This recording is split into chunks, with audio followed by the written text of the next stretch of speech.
Hey everyone, welcome back to another quick how-to. In this video, going to show you how you can enable Apple Intelligence on iPhone iOS 18.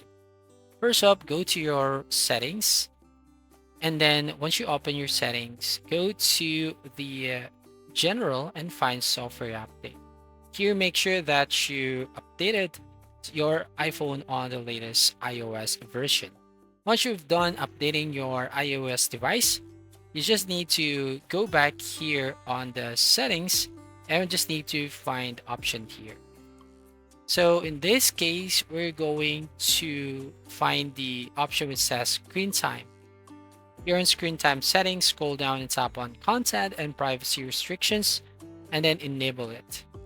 So make sure that you allow all of the options here and then go to intelligence and Siri and also allow the writing tools, enable the Siri dictation, and allow all of the options here. So the Apple Intelligence is now enabled. So that's all. Thank you for watching. Please like and subscribe and see you in the next video.